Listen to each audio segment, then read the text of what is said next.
Hello, this is Dr. Joel B. Goodin with Driven to Doctorate. Today I want to talk about paraphrasing, but more importantly, turn it in. Safe assign. How to know if you've paraphrased enough. In courses, I say to students, I don't want to see any direct quotes. Why? Because I want to see if they comprehend the material. If you show me a direct quote, you're showing me that you know how to copy and paste. Now, there are some assignments that might ask for a direct quote, but typically those are not good in coursework. You might use the rare direct quote in coursework and also in a dissertation sequence as you're writing your dissertation. But generally, the point is to paraphrase. The point is to paraphrase and to do it well. And to do it well takes practice and effort, diligence, perseverance. It takes work. It's not easy. So I can give comment if you like. I can give more and more support and advice, guidance on how to paraphrase well. But one thing I wanted to talk about today was turn it in, safe assign, whatever your school may be using to check for plagiarism. Academic integrity and academic integrity violations are taken very seriously. They can get your hand slapped or they can get you kicked out of school. It depends on what is done and it depends on where you do it. Now, the goal is to do your own work and to make it clear that you're doing your own work.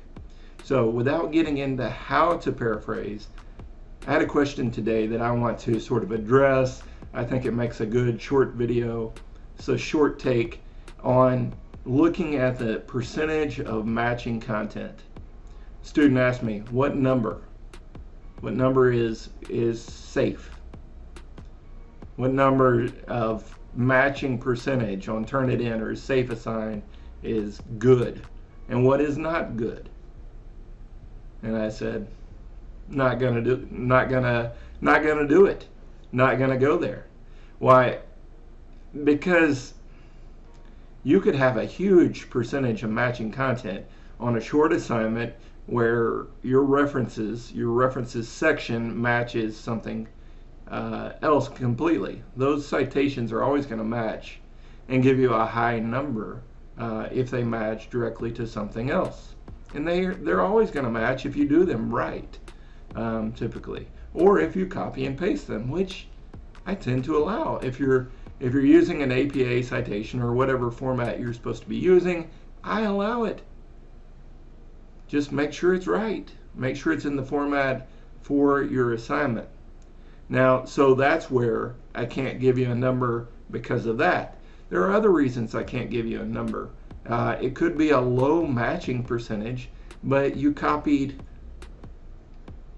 I don't know, a whole paragraph out of a 100-page, your submission is 100 pages long, you copied a whole paragraph or two. That bothers me. That's a plagiarism or matching academic integrity issue, a potential issue there. And you may say, well, it's only 5% or it's only whatever. I care of any instance where there's really 5 or more words in a row, string of words that are matching to another document that isn't yours. If it's yours from a previous iteration of the assignment, if it's a course assignment, ask your professor. If it's a dissertation assignment, we expect it to keep matching, but there are things you can do within the Turnitin or Safe Assign program to exclude your own papers so that it just shows you where you're matching to other content that is not from yourself. Now, so there's no clear number, but look for strings of 3 to 5 words in a row, especially more than that, that are matching to another document. That's a good sign that you didn't paraphrase very well. And try to find a way to put it in different words. If you can't, there might be an opportunity for a direct quote, or there might just need to be a little more work for you to figure out how to say it in your own way. Now, Paraphrasing is an art.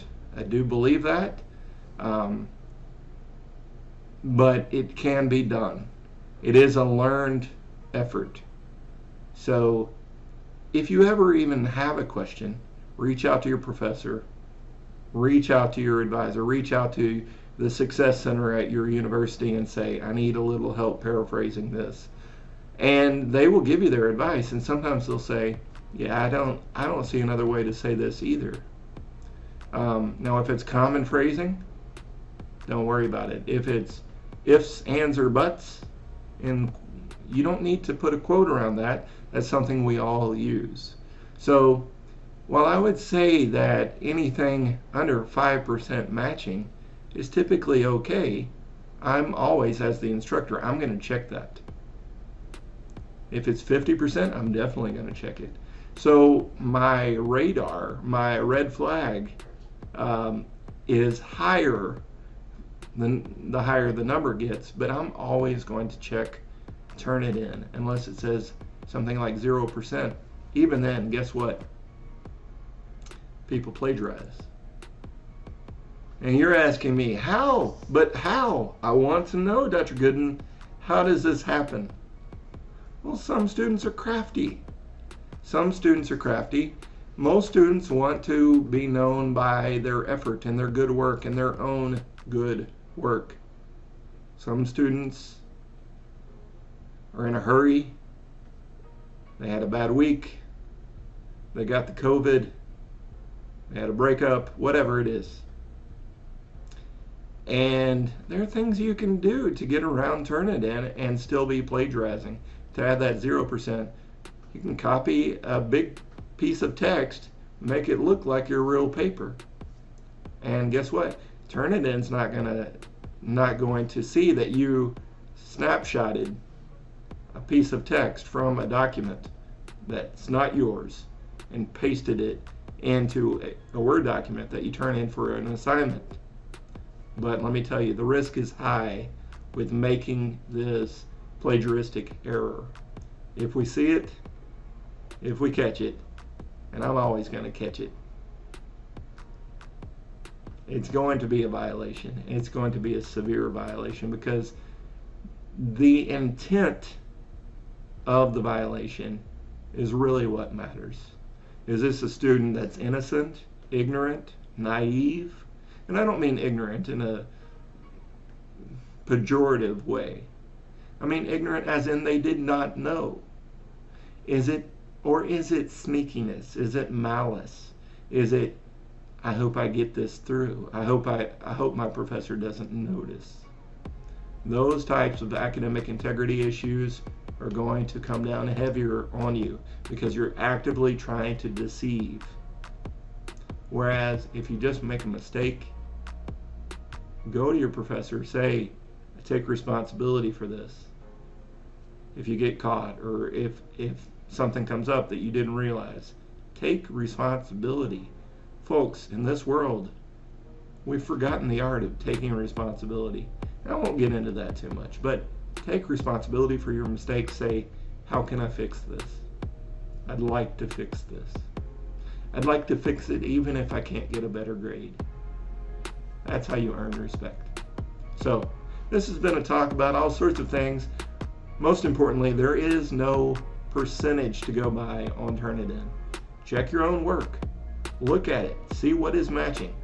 Do you have 5 or more words in a row, a string of words that is matching other content? If so, check yourself before you wreck yourself. And hopefully I'll never use that tagline again. But if you don't get the reference, Google that. This has been Dr. Joel B. Goodin with a quick take, not so quick take, for Driven to Doctorate. Have a wonderful weekend.